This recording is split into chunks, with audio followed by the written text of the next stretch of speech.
You're listening to Being Built. I'm Aaron Davis, the host and the founder of Reliant Search Group. Here with David Mezera. You're the president of DataYard. Yes, I am. And you guys used to go by a different name. By the name of Donut. I did business with you guys way back when you were Donut. Yep. And I learned this week from a social media post that was it Dayton, Ohio? Dayton, Ohio Network. Okay, cool. Yes. Natalie asked me to write something up. We have a book of nostalgia stuff I've kept over the years, and she asked me to write something up about that logo. We built that in 1995. I thought it was a donut reference. Yep. That's what everybody thought. That's the brand change. A lot of people, did you see how many people thought that we should have gone with Donay? Oh, no, really? The French sounding version? Yeah. Dude, that's funny because just the other day I was talking to my second grader about some word that ended in T, and we were trying to make a list of words that ended in T that were silent, Yeah. So anyway, we could have added donate to the list. There you go. Yeah. So you're the president. You're also one of the co-founders of the firm. That's right. You want to share the history with me? Yeah.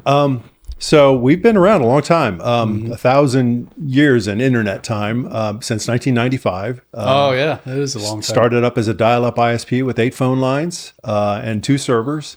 We learned about the internet. Me and Lee Sandy, we started the company in 1995 with another friend, Lee. Dave Hughes. Okay. And we were both in the Air Force, full-time Air Force at the time, and had gone to grad school together and found out about this thing called the internet.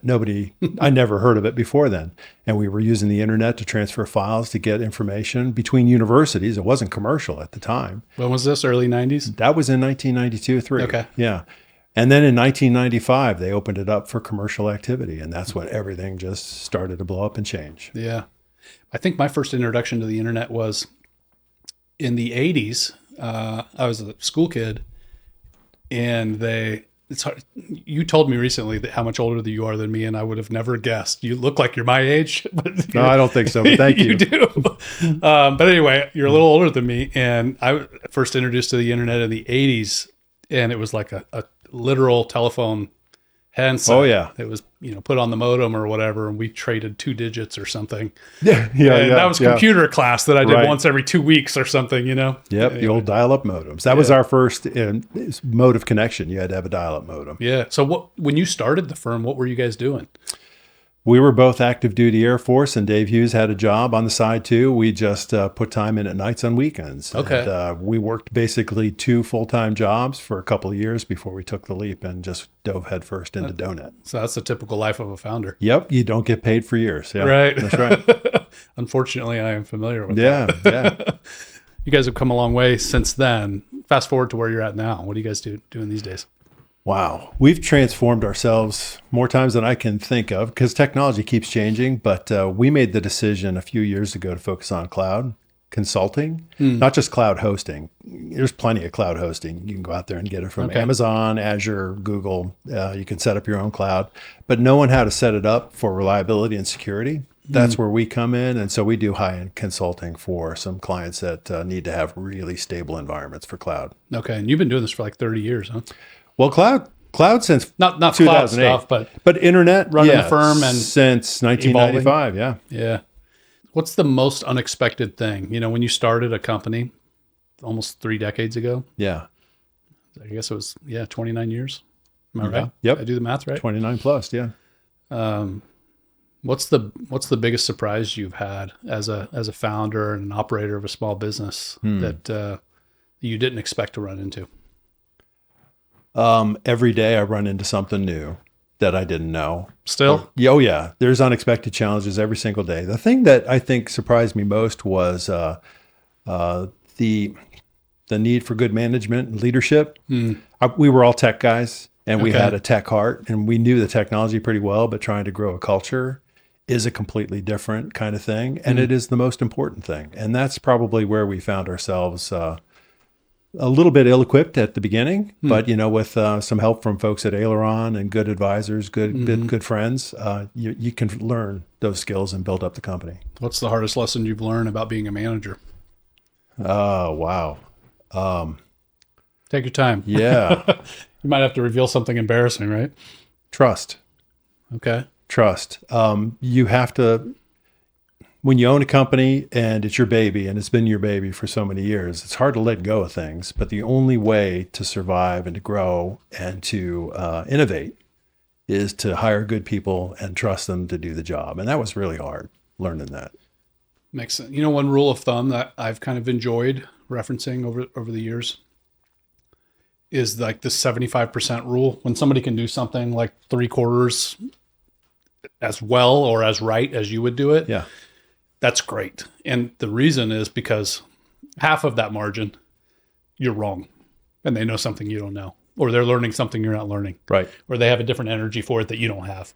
Yeah. And then the other half doesn't really matter that much. Like somebody else is doing it and now your head is in something else. And so you get a lot of win value out of being close enough when you delegate something to somebody. Yeah. And so it's easy to delegate and I like that rule because it's easy to delegate the things that you don't love doing. It's hard when you get to the point where you're like, okay, I want to trust you with the things I'm great at and passionate about and interested in, right? Yeah. And still have energy and expertise in. That's the stuff that's hard to delegate. And so I've found that with that stuff, that kind of like 75% rule has been helpful to me to let go. That's the Pareto principle in action, isn't it? The 80-20 rule. That's 75 is almost 80. And you got 80% is probably a good number, 75%. Mm-hmm. For me, because we are tech people and we love the technology, there are tech projects that we hold on to that we do ourselves. But for the most part, I'm actually relieved that there are guys and gals in my team who know how to do things and I don't have a clue how to do what they're doing. But I know that they know it well and they back each other up and they share information with each other. And that's all I need to know. It's funny. I was taking part in an interview with a customer the other day and she said something along the lines of valuing knowing how to do something herself as a leader. Like I don't want to lead things unless I can do it, unless I know how to do it. Yeah.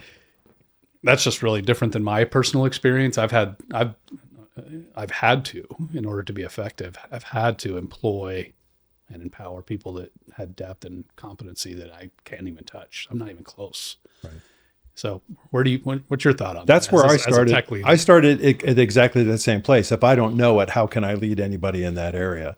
But my job now as president of the company, as I've matured, is to find the organizational needs and satisfy those and let them deal with the technical, the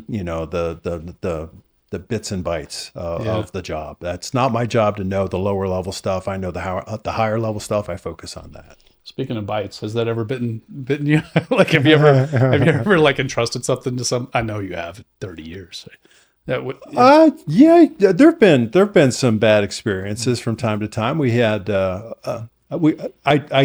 we do these things on a monthly basis called the Data Bus, and it's a company meeting where we get together and at the very start of the meeting, I do a did you know kind of thing, which is kind of like a historical. We did this once upon a time, and something I did once recently, and I think it was at sometime in May. I retold the story of a hacker we had in our system in 1996.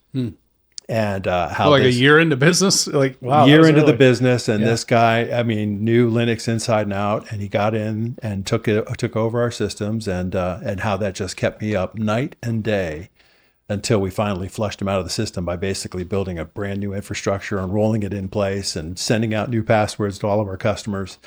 But that was my first experience with security, and it's only gotten more intense since then. It's a nonstop, never-ending exercise. Way more endpoints, way more vulnerabilities these days in the way. And you got millions of bots coming at you now. Yeah, true. Like even the operators are automated, right? Yeah, to some extent they are. Yeah. Does it terrify you to think about IT security, system security? It can if you don't have protections in place. If you don't have good backups, you're in a weak spot. You better get some good backups. Ransomware, phishing activities, things like that can take over. If you've got good backups and you've got reliability built into your infrastructure, you can sleep better. But I'm one of those guys that spends a lot of time doing what if, and I can stay up all night long thinking about what ifs and ways to mitigate them. Now, I don't know how to mitigate them. That's where my team comes in. But I'm like, what if somebody tries to do this? What would we do in that instance? And we do spend a lot of time thinking about those doors that might be open and closing them. We've got a mantra that we use at DataYard. It's every open door gets used. If you have an exploitable hole, someone will find it someday and take advantage of it. It's our job to find those holes and shut those doors. Every open door gets used. That's right. There's so many parallels there to the way you manage people, in terms of those. So this is where my head went. You're talking about that. I was thinking about, you kind of become what you think about. And so when you're in a role or you're in a function or you provide a service around risk, exploit, vulnerability, you tend to think about those things a lot. And it's a defensive frame of mind. You're thinking about how to get taken advantage of. Right. My dad is real big on, he follows some blogs and stuff on scams and stuff. He'll often send me one like, oh, watch out for this one. I hear about scams from him and some stuff that he follows before I, read about him in the news sometimes. So, but when you think that way, you think that way. It shapes your personality, right? And when you think like a salesperson, you're like, oh, what if? Or you think like a futurist or a designer or something. Everything's dreamy, and you don't attend to the problems. Right. I just wonder, I was thinking recently, sorry, there's a question in here somewhere. Take your time. I know you're getting there. Yeah. Yeah. So that I was recently thinking about what happens when you intentionally focus on great things that can be, or you intentionally focus on problems that can be, and the implications that has on you as a person. Have you observed that in yourself at all? I have, and I'm probably more the latter. Yeah. I need to be more of the former too, because thinking about the great things that can be is where innovation lives. Thinking about how to preserve what you've got. That's scarcity mentality. If you've ever heard of that from what is that? The 7 Habits of Highly Successful People, right? I think I have that book. I got halfway through it. Maybe I didn't get to that one. It's a good book. Okay. You should finish it. But you probably have picked up many of the concepts anyway. But you can get overwhelmed with the what ifs. And that's, if I had to ever put my finger on one of the things I would like to change about myself, it's to stop catastrophizing. But I know so much is riding on what we do sometimes. It's very hard for me to not think about those things. I mean, my wife did social work for a long time, and it's not unlike that. I mean, she bared the burden of stress and worry and concern for other folks who had limited bandwidth, right? And that's why people in that field get burnt out. But, any work that you do, if you're an HR person, you fire people, or you're, a divorce attorney or whatever, or you do cybersecurity. Right. Part of what you're doing is managing the emotional stress and burden that other folks don't have the bandwidth or the expertise to engage in. That's part of the value that we think we bring to our customers, is taking that off of their shoulders so they can relax about it. Some of our customers get, one customer in particular, they have a lot of traffic periodically as jackpots get higher. And, they could stay up all night worrying, is the site going to go down? That's our job, making sure that it stays up. So figuring out how to make sure that actually happens well and it performs well. It's basically taken on that worry and concern on their behalf for them. We're taking care of that for them. You mentioned jackpots because your customer base is a lot of lottery. Yeah, systems, we do. Right? We've got. Curious how you got into that. It's a relationship story. Everything about DataYard is a relationship story. We have some customers. I mean, we've always had some customers that have come to us because they Googled us and they found us. But most of the time, the business we get is from folks who know us personally or know somebody who knows us and who referred us to them. And we got involved with the Ohio Lottery in 2009. Through somebody here in town, Tim Hall. You might remember Tim. He had a son who worked for a company that was representing the Ohio Lottery, and they needed a place to host the website. And one day late in the afternoon, he called us and said, we need a quote to host this inside the state of Ohio, and I need it tomorrow. And we put together the proposal. we got in the door, and we've been hosting the Ohio Lottery website ever since. And that just led to more and more business related to that. And now we host several lotteries. We host the Ohio Lottery. We host megamillions.com. Several New York State we're spinning up, Washington, New Hampshire. There's quite a few of them. And they all are kind of similar, but they all have every state operates differently and has unique requirements. So that's where relationship comes in. You have to pay attention. There's no widget for a lottery hosting platform. Everybody's a little different. You have to build it custom. What's similar about them? What they sell. Oh, yeah, tickets. true. Yeah. High volume. What's similar about them is a demand for reliability. Yeah. Okay. And demand for security. And that is consistent across the board for a lot of our high-end clients. They demand that reliability and security. So do you have the keys to the jackpot, or what? If I did, I would probably be in Europe right now. No keys. Be on your yacht in the Mediterranean. Yeah, my yacht in the Mediterranean. Right. Oh, that's the wrong way to think, isn't it? No. It's funny when you think about lotteries, though, that your head immediately goes to just the crazy what if. You know what's interesting is when we think about the lottery, we immediately think of this this lofty chance at crazy riches or whatever, a couple of hit $1 billion, blah, blah, blah. But constantly in the news, we're looking at people who literally, dozens of people who have billions of dollars. And we don't think of that as a crazy lottery thing. We think of them as I'm just thinking of the celebrities or whatever, the celebrity billionaires that we know of. And it just seems it's become normalized, but that's a crazy lottery too, right? A different kind. But the fact that their businesses have boomed to that extent, it's wild. Yeah. Well, some people get fortunate because they're in the right place at the right time. Maybe you're thinking of somebody like Elon Musk, who's managed to be successful in how many businesses completely unrelated, SpaceX, Tesla. I mean, there's some relationship between SpaceX and Tesla in terms of the AI, but I mean, that's just somebody who knows how to leverage his wealth and make more and create more opportunities. Yeah, sure. But when I think about my own, modest level of success as a working person, right? I always remember that it's a mix of things. There's, good decisions, hard work, and there's some measure of good luck. There's serendipity. The friend you met Yep. in 2009 or whatever connected you to these lottery clients, and that's become a whole, vertical for you that you guys have become experts in. Yeah, serendipity. Yeah, I'd call it that. Yep, just good. It's more than it's good luck, but it's just like a combination of good luck and faith all at the same time. Yeah. It's being prepared when the door opens, right? Right. Yeah. Being there to Sorry, open. I went down a random path there for That's a while. Okay. I like it. I'm really curious about the lottery business. Is that something you guys are committed to growing?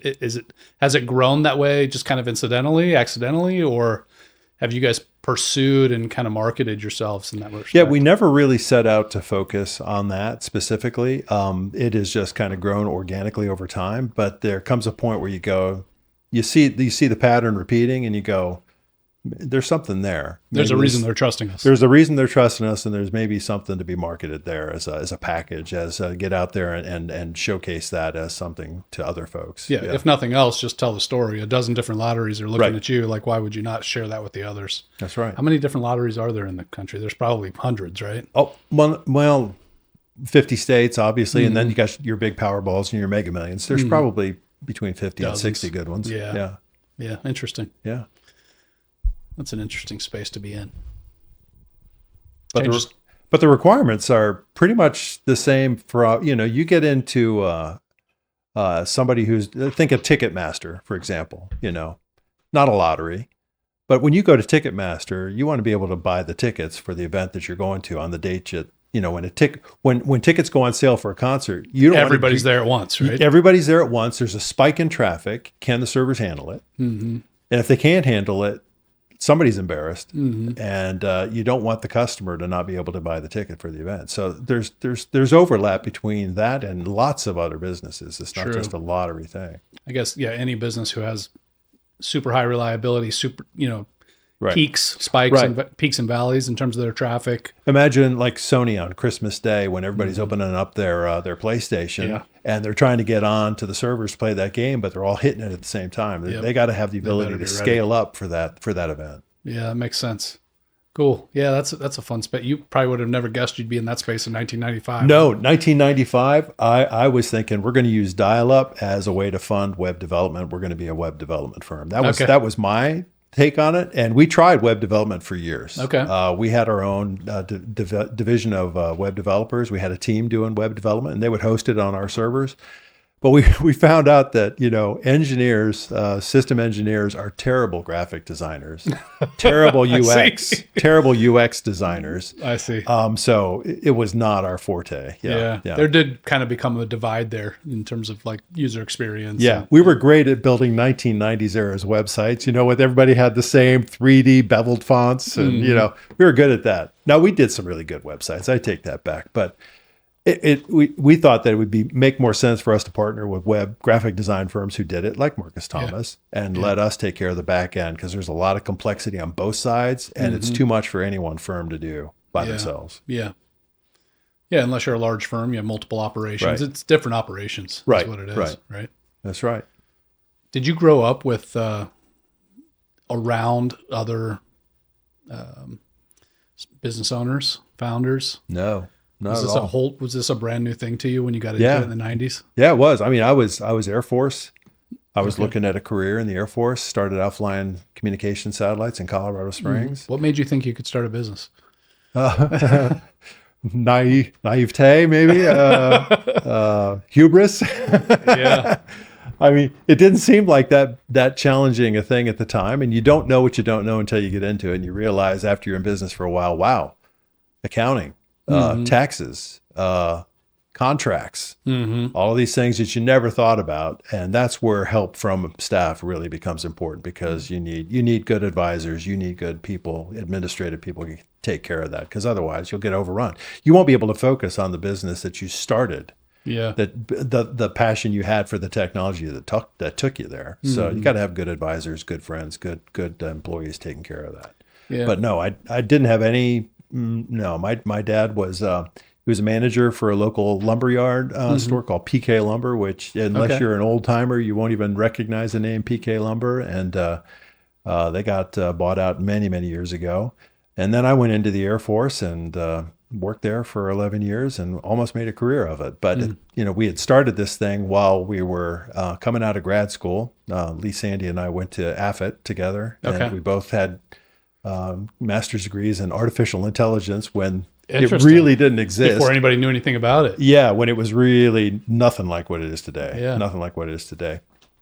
And we saw this thing called the internet while we were at school and thought, man, this would be really cool to start up a business and do this. And because people are going to want this. When we saw the first web browser, because when we were at grad school, we're interfacing with the internet using a terminal, right? Yeah. That's all anybody had. You ever use CompuServe before they had the GUI? I mean, you're just typing in prompts.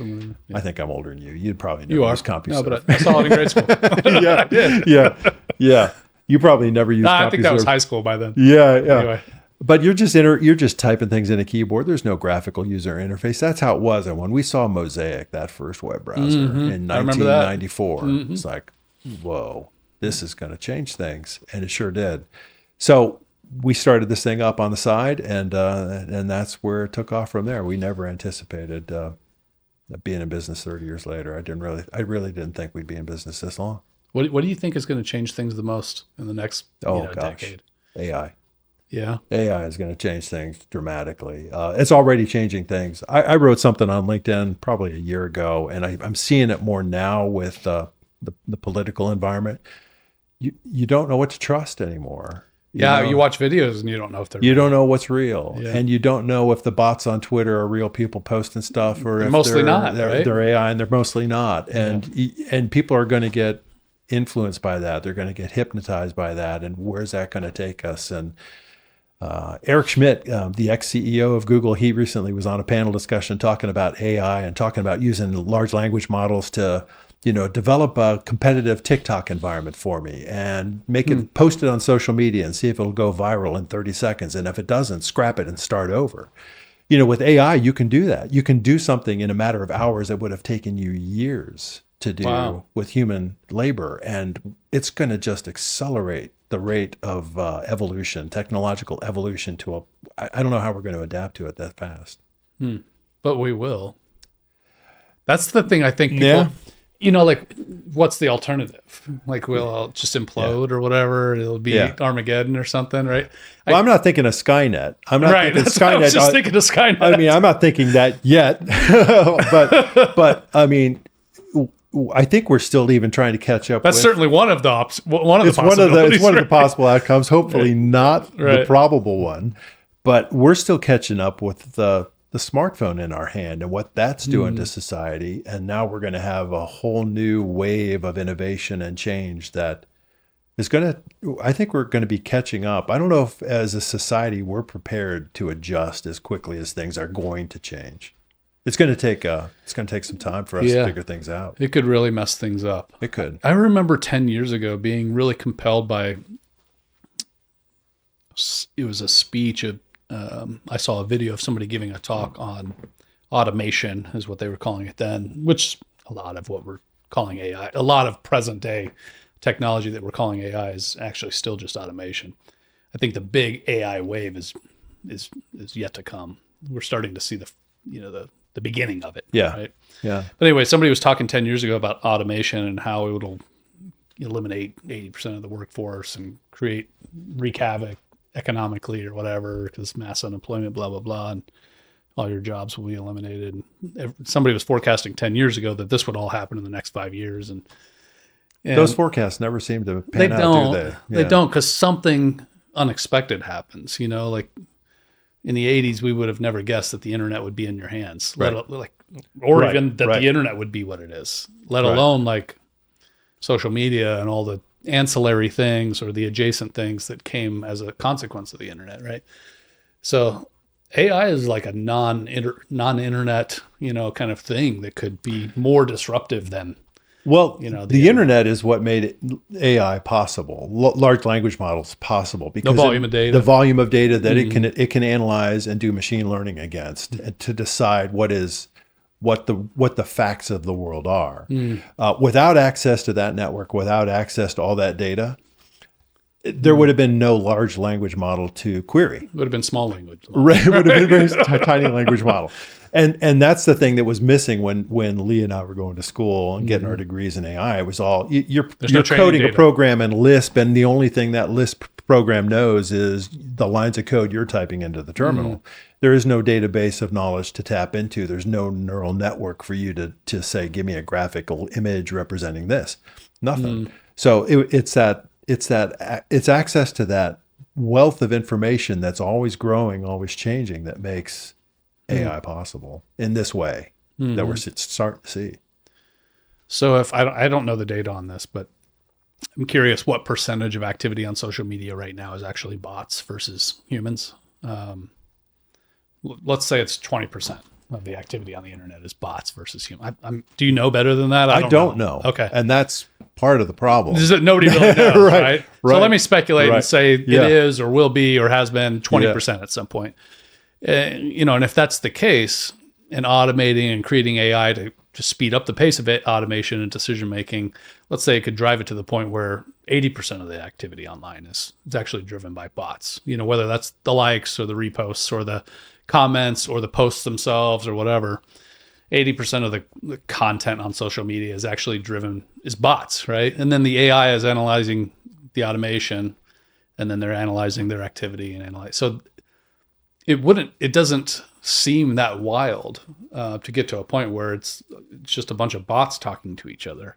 No, what'll happen is we'll all be observers of that posting that the bots are making, and a vast segment of the population will be hypnotized by it. I'll use Scott Adams' language. If you follow Scott Adams on Twitter, he talks about hypnosis and how people can be hypnotized. And people will start believing things that aren't necessarily true. Because the bots, they're seeing it everywhere. Because they're chatting with each other. And it seems like active human conversation, and they believe it's real. But that's now, right? It's we just don't know how much of it is is hypnosis by automation. Right. Yeah, it's still, my gut tells me that the volume of automation is still kind of being steered by people with intent. Oh, absolutely. There's someone behind those bots who have an actual agenda of some kind. I wonder how long it will be before that intent is so obscured by the volume of activity, the derivatives of direction given, so somebody's intent gets diluted by derivatives of direction that are because of the response from one bot to another. And the decision making in response to the volume of activity. It just obfuscates the truth. That the initial actors, right? Right. Or their intent is so obscured that there's not even human manipulation left. Yeah. What if you could just trigger a bot with a prompt and get it to spiral into a whole bunch of conversation that just goes viral on the internet? And all it took was one little trick, like the Manchurian candidate of AI, where you tell a bot to, would you like to play a game of cards or something? That's from the Manchurian. I mean, we do that at parties as a gag. We provoke misinformation or whatever just to see what people do. Yeah. Like there's a trillion kids on YouTube that are just agitators or whatever to trolls and annoy people with interview questions or whatever and make fun of situations and stuff. So it's not that far from just provoking chaos in terms of volume of thought. Yeah. So someone's benefiting from the chaos, perhaps. I'm benefiting from it. I'll tell you how. So in my business, for the last almost 20 years that I've been in the recruiting business, I've been hearing about automation and talent acquisition, artificial intelligence, machine learning and recruitment, blah, blah, blah. And I've told this story before, but I was the COO at a software services firm, consulting shop, and we hired three pegs on our stool that held up our business. Yeah. We're great recruiting, great business development, customer relationship development, and service delivery, the quality of the service that we provided. So those are the three most important things that made our business run. And I remember a time when the core leaders got together and we had more need from customers than we had people, and we were kind of resource short, and we needed to go on a big hiring surge. And so we were kind of getting the minds together, putting our campaign and our plan together to kind of build up and hire a bunch of people. Yeah. And somebody, I think it was our talent acquisition director, came to me and said, "Oh yeah, there's this new function in LinkedIn where you can kind of automate these campaigns and send out all these messages. And yeah, we can send out 8,000 messages at once, and it'll target all the right people. We build the profile." And as soon as that happened, and this is a long time ago, as soon as I remember being in that room and immediately thinking, "Oh, that's not going to work anymore. That's over." Like messaging people. What you had done before. Yeah, it's just over. Old hat. Yeah. So any kind of scaling your outreach, cut and paste or whatever, it's all dead. It's never good because now it's too easy. Yeah. It can be nonsense. It can be fake. It can be nobody's actually even looking at you. So the solicitation quality and the likelihood that you're even interacting with all of that has gone down to the point where it's going to be less valuable. Wow. And so that keeps being the case. And so now more than ever, more than 20 years ago when I started and I'm working a desk and, "Do you have any C-Pound experience?" I didn't even know what I was doing. I swear, man. I swear that's how I started recruiting. I had no idea what I was doing. Anyway. C-Pound. I like that. I really did that. I can't believe I said that. And I don't know. Maybe we shouldn't put that on the internet. Anyway, not my proudest moment. But back then, there, cut, paste, copy, send to 30 people that were in the database, blah, blah, blah. All that is such trash now. It's worth so much less now than me texting people and saying, "Hey, do you know anybody?" Me messaging a friend, me calling somebody that I know and like, that I actually care about and is my friend and neighbor, colleague, whatever in the community. It has never been more valuable to be a trusted individual who has friends that will pick up the phone when I call them. Yep. And phone calls are more valuable now than emails. Yeah. Right? Yeah. Like FedEx packaged mail is more valuable now than mass mail. Right? Everybody is so sick of scaled, automated. Yes. And everybody's guard is at that. Remember when junk mail was a thing? And now it's anything you can automate and scale easily with no cost is trash. Yeah. I mean, we have tools in our email that filter that for us. Oh yeah. Right? Yeah. I have two different LinkedIn inboxes. I have the in-mail inbox, and then I have a priority inbox, and then the non-priority inbox, some feature they have. I don't even know why they provide that feature because they're literally a sales platform. But anyway. Yeah. So you're touching on something that we have found in our business not just as a supplier of services to our customers, but as a receiver of services from our vendors. We have seen a diminishing amount of competence. The competence of the people that we're talking with and dealing with is on the decline. And if you can represent yourself as a competent, empathetic, relationship-oriented person, you're casting a big net with those LinkedIn tools, right? You're just going to cast out the net and see how many fish you can bring in. But at the end of the day, if you're not building a relationship with those people, those customers, those prospects, I think you're right. People are sick of the mass scaling up attempts to communicate. I think people are getting sick of self-checkout lines. I think people, all this automation, I think is really. I love it and hate it. Yeah. Well, it depends on the situation. If you've got a big basket of stuff, you probably don't love it as much as if you got 4 items, right? That's right. But there's certain situations where it just doesn't make sense. And I would rather, how many of us now call an automated attendant and hit 0? Agent, I don't want to work through your menu system anymore. I want to talk to a human being. And I think that's where we come in. We try to remember that at the end of every computer, at the end of every iPhone that's operating a mobile app is an actual human being who wants dignity and respect. They don't want to be treated like number 46943. They want to be a name. They want to be called their name. And that's important to us. And we think that's important to them. Man, I think we're actually entering an era economically, sociologically, where people are actually willing to pay the premium. I remember I worked as a gas station attendant in college when that was dead. Wow. Yeah. Maybe you're not that much younger. No. It was dead. It was dead. But it was this, one-off little shop that still did that. Okay. Yeah. And so sometimes I remember there was this regular chick that came through that I think she just was missing one leg. So it was kind of a pain in the butt for her to get out and whatever. I don't think her prosthetic was great. So it was a pain in her ass to get out and pump her own gas. So she was a regular. I remember seeing her all the time. But anyway, whoever just wanted, but I think what people wanted more than not getting out of their car and pumping their gas was just interaction with a human. Yep. And that was a couple cents a gallon or whatever, right? Right. But we're at a point now where I feel like everybody's kind of willing to pay. I think that's what it'll come to is you'll have the super highly automated, head down, I don't want to interact with human. And for me, it's moody. It's like if I've got bedhead and a hat on and I'm just like, I'm driving my kid to school and I want to drive through a window, I don't necessarily want to interact with a human being. I'd be happy if my latte was pushed out of a thing. But on the other 99% of occasions where I'm going into a coffee shop, having somebody who's like friendly is as valuable as the latte, the space, the friendliness, whatever else. Yep. So, I like the portal that I can go to and schedule my doctor's appointment, but it's probably a good half the time, 50% of the time, I want to talk to somebody about a situation. I don't want to sit there and type in my message about my personal thing into a portal. I don't know who's reading it. I don't know. Right. I don't know how many eyes are seeing it.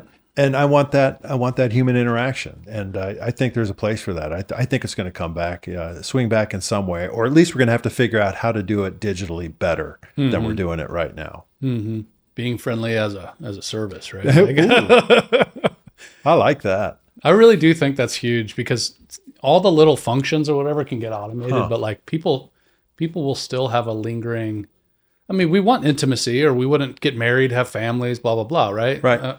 We want friends, to socialize and do things with. Like if I go to play golf, I don't want to play golf with robots, right? Right. Well, it's not. You don't want to. You don't want your power, your electrical supplier necessarily to be your friend. What you care about is you want to know that they matter, that you matter to them, that there's some empathy. Empathy is a service. How about that? They actually take your concerns seriously. And when you don't get that, when you call somebody up, the first thing I do is like, I'm going to find a competitor. I'm going to switch. I'm going to switch. I feel like I'm nothing to them. So I'll find somebody else who cares. You want somebody to care. That really is it. I mean, I have to remind myself every once in a while that it hurts my feelings a lot when people choose not to do business with me. And the reason is because I know when people do choose to do business with me, it's because they trust and respect me. It's really almost all of it. In the services business, it's almost all of it, right? Some of it is competency and price and logistics or something, but like the other 80% of it is your read on a person or team, right? Those are the table stakes. If you're not competent, if you can't deliver, That's the given. you're not, you got to have that. Yeah. But if they trust you, they'll do business with you, even if you're more expensive. How do you create that kind of trust and intimacy when your job is to manage your customers' data in the cloud, right? And, like, how does that happen? Where does that happen for you guys in your business? Yeah. Just thinking back to some scenarios we've had where we've been intimately involved in like a design initiative. How do we break this? You've got this thing you want to take online, you want to put on a platform. How do you bust it up?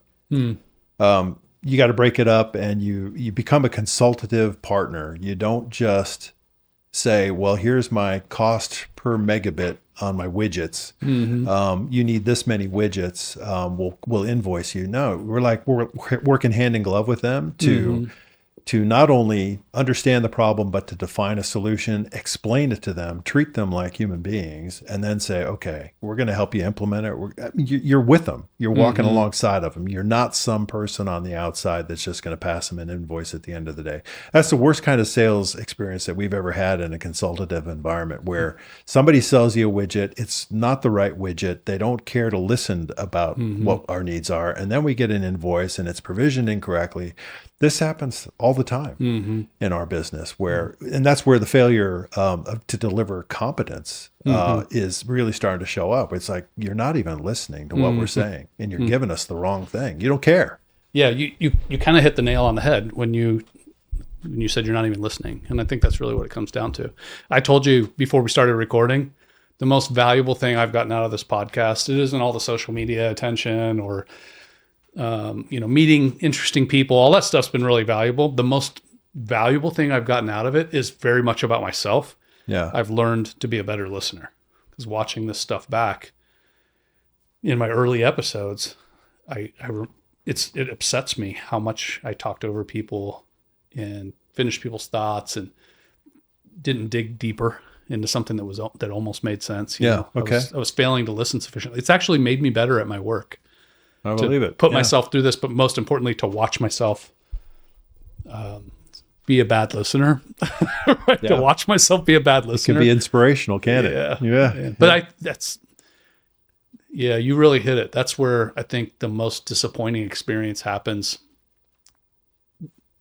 When your big differentiator, when the decision criteria between you and somebody else, everybody has AI, everybody has the internet, everybody has, cheap, business and automation tools and whatever else. And your biggest differentiator is you and the trust you create with a customer. You better get good at being a human being.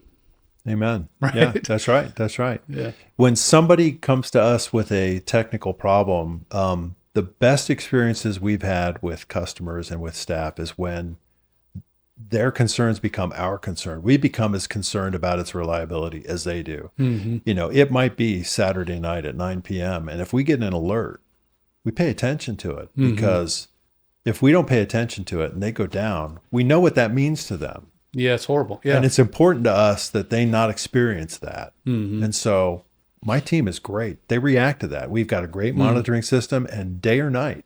Really? 3 a.m., if we get an alert that an SQL server's down, somebody's up taking a look at it, because we know what that means to that operation. You treat it like it's your business. We treat it like it's our business. That's right. That's cool, man. What matters to you, what drives you as a leader, that's not common? Yeah. Have you ever seen any paintings of the ancients from like medieval times? Okay, I think so. Somebody sitting at their desk, and you look at the desk, and invariably you will see a skull sitting there on the desk. Memento mori, remember you will die. And that to me is, I think about that every day, and I'm not trying to be macabre. I'm not trying to be dark or anything like that, but I know that my time here is short. And I don't want to lose sight of that, because if I wake up and don't remember that time is limited, I could waste a lot of time. I could do a lot of stupid stuff that I'm not going to when I'm laying on my deathbed, I'm not going to be thinking, man, I wish I had finished that Arrested Development series. Wish I'd gotten through that binge watching. That's not the kind of thing I want to be thinking about. And the other thing that a thought that comes through my head a lot is from a guy named Bishop Robert Barron. Word on Fire is his ministry, and he published some stickers, and I got a set of them. And one of the stickers is "Your life is not your own," and that idea, I think, has stuck to me as a leader of my company. That I try. I'm not great at it. I'm not perfect at it. I've got a lot of flaws, but I try to think about the people in my organization and remember that I'm there to provide opportunity and advancement and, a good life for those folks and good service to my customers. It's not about me making $1 gajillion and getting a yacht and sailing in the Mediterranean. It's I'm serving a higher purpose and someday I believe, because I'm a Christian, that I'm going to be facing God, and I want to hear, "Well done, good and faithful servant." So that's important to me. That to me is the most important thing. The business is a vehicle for me to demonstrate service to others, and that's it. Yeah, that's a great accountability. What was the Latin phrase you read? Memento mori. Memento mori. Yeah, and that means remember you die. Remember you die. Huh. I think about that a lot too, actually. Sometimes when I reflect on, our mortality, it makes me panic a little bit. I'm short on time. Yeah. And then sometimes it reminds me like, oh, okay, it's okay to take a breath and enjoy yourself a little bit too. Go to the pool party, have a good time, right? Yeah. Well, relationships, friendships, those are important. Yeah. To a meaningful life. They are. Because you might meet somebody at that pool party who needs to hear something you say there that day too. That's a really profound outlook on leadership, to see that, running a company and leading people is an opportunity to provide service, right? Not just, not an opportunity to inspire, teach, train, build up, blah, blah, blah, but to serve, being the kind of the principal kind of value of that endeavor. Because I think a little bit when my life and the way I interact with my family and friends and customers and people we recruit, people we hire, whatever. So I guess they're our customers too. It's like sometimes I feel like you have to do this because you can. I'll give you a good example of what I'm talking about. Yeah. Sometimes somebody will be referred to me and they'll be in a completely different niche that I don't really know much about that particular business vertical. And I could spend all day, every day with people who are unemployed, helping them find a job, whatever else. But really I work for employers, trying to find the right people. And so I have to be careful about allotting my time to that. But I remember that I've been in that situation where I didn't know what was next, and I didn't know how to find what I was looking for, and I didn't know how to present myself. And I have an obligation, and I do know what makes that work better than the so-so approach, right? I am knowledgeable about that. It makes me no dollars, right? It's not a valuable way for me to spend time in my business most of the time. Like 90% of the ask I get or the attention I could give to that is not valuable to me. But I have to do it because I can, because there's not a lot of experts in it. There's somebody selling resume reviews, and they're selling consultations, and they're exploiting you at, your worst time when you're unemployed or you're nervous about your work or whatever else. Right. And you can always find those folks. But not often will you find somebody who will tell you the truth plainly about the things that matter most in that situation. Anyway, all that just to say, I get what you're saying about you serve how you can, where you can, because you can. Right. Yeah. It's your opportunity. Right. It's an opportunity. Like, service is an opportunity. It's not some exploit toward an end. Right. Exactly. It is the opportunity to be, thanks for inspiring me. That was great. That's on the list too of valuable things I get out of this podcast. Oh, good. Yeah. Every week somebody comes in here and tells me deep things that provoke a challenge to my life. What's next for you at DataYard? What do you guys, Yeah. what do you want to be? And, where's it going to be in a couple of years? Well, I think cloud computing is here to stay for the foreseeable future. We know that large language models and AI are going to take over. But I think what's becoming really apparent that security and reliability are paramount. And knowing how to do that, knowing how to build an infrastructure that is secure and reliable. We've encountered countless people in the last year that have had incidents of some kind, ransomware attacks or loss of data or, phishing attacks that ended up, I know friends personally who have been taken advantage of by phishing scams and just trying to raise that awareness and providing that backbone so that, if you make a mistake or a system fails, you're going to survive. Providing that security, the security blanket, providing that comfort, that peace of mind. Anybody can go spin up an Amazon Web instance, right? But if you're not careful and you don't back up that data, you don't back up that configuration, when it gets blown up or attacked or compromised, you're going to be dead until you figure out how to resurrect it. So our whole idea coming in the next couple of years is about resurrection. How do we resurrect? If something were to happen catastrophically to your data, do we have your stuff safeguarded, and can we resurrect it someplace else, wherever that someplace else is? That's all about peace of mind and providing that peace of mind, stability. So two last questions for you. Sure.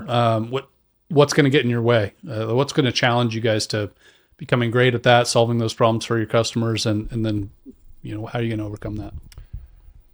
The rate of change is, because I know what the technological landscape is right now, but a year from now it could be different, especially with AI changing things so quickly.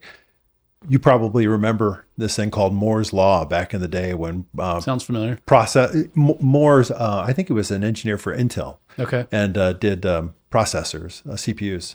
And Moore's Law was that every 18 months, transistor density would double. Computing power would eventually double. When was the last time anybody really cared about a processor? I mean, the 8486, 8586, maybe the 686. But after that, you lose track. And we don't even talk about processors anymore. We don't care about processors. But what we're doing is we're scaling up these servers in data centers, and we're just parallel computing so much. We got a lot more computing power. What's going to change the rate of technological? What's going to accelerate technological change is AI, and it's going to exceed. It's going to happen faster than this every 18 months. We're going to double our capacity, maybe every 6 months. 6 months, right? Every 6 months, and when that happens, it's like, whoa. We're going to be constantly like, oh, well, now this thing's possible. Oh, now this other thing's possible, and trying to keep up with that, and trying to figure out how to secure against it, defend against it. It's gonna require a lot of. It's the unknown. It's the unknown. Right. Yeah. You're right. So what are you going to do about it? You don't know yet. Don't know yet. How could you? Right? The best thing we can do is get smart, talented people and get them working together on the team. And but just trying to keep up with that rate of change. It's like you said, it's unknown. And do you do anything formal in your organization to kind of research and assess what's next, or how do you figure out how much time and attention to give to, learning about what's coming or because once you don't have time to wait for it to be a pervasive thing, right? Right. For it to be a big threat or a big opportunity. Yeah. That's a great question. We don't have an R&D arm doing that kind of stuff. We're not trying to create the bleeding edge of technology. We're kind of responding to the bleeding edge and trying to pay attention to that and figure out where in the market that sits. Who's going to ask for that? How are they going to ask for it? How can we deliver it? I don't know the answer to that question for myself. Right. Like, how do I know whether there's some big threat or opportunity coming in my industry? You can read magazines, blah, blah, blah, but if they're published monthly, is that even enough? Right? Like, do I need to have... And do you even have the human capacity to ingest the information so often that you can make valid decisions that last more than 5 minutes? That's right. Yeah. Like, how long will it be before these changes are happening so fast that Right. We don't have the computing power to respond. Where to you're going to that, have to right? be an AI in order to respond to the AI's new advancements. All right, last question, Dave. Are you going to get the chip implanted in you? Heck no, never. I saw what happened to Dr. Octopus. It wasn't good. All right, I appreciate you being on the show, man. This was great. Thank you. Yeah, very well done.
Thank you.